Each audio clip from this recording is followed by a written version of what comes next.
first, thank you, Michelle, for letting me make this up. I really appreciate that.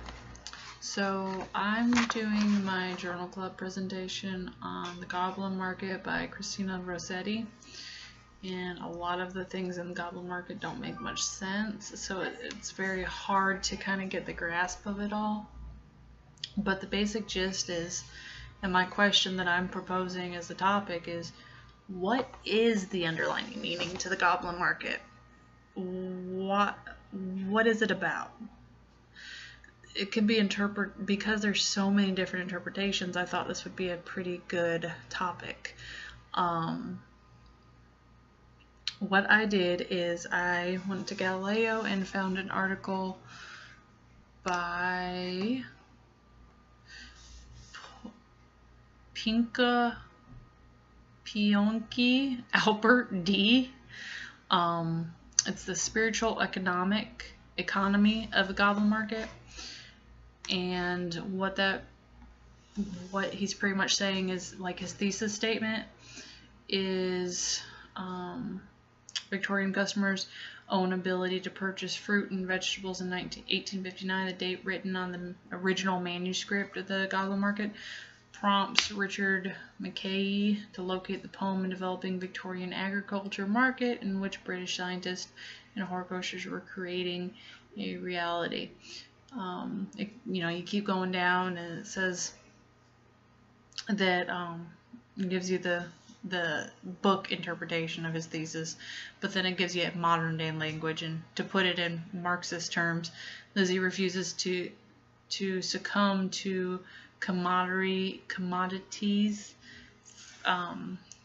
fetishizations, and other critics, most notably Alison Chapman and Victor Ramon, highlighted Rossetti's anticipation of Karl Marx's theory, whether as a response to Victorian market and women and fruit and lavish advised material. So what that statement I feel is kind of saying is that in the Victorian market you went to pick up females.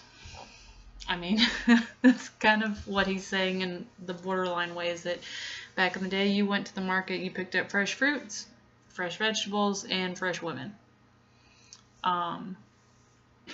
He also continues on in his article saying that the market is a lot like the religious market, where you can succumb to earthly temptations, because Christina Rossetti had a very big religious backing in a lot of her poetries and a lot of her stories. So he kind of feeds off that, saying that the goblins were like the demons and the girls were like the angels, and were naive and unknowing and easily tempted, just as everybody else is, to the earthly goods, the fruit, and to the gold on the table, and the platters and stuff like that were the temptations of the world, and the market itself was kind of like the earthly realm. So his that was the biggest part that I found really interesting. The place where he quotes another author too is Jerome McGannon's notes. He says the single most important lens through which to view her writing, religion not as Rossetti's operative or her tyrant, but as her life. So she lived very strongly in her religious beliefs, and she put it a lot into her writings.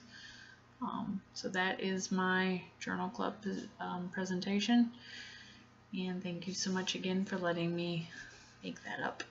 Thank you, Michelle.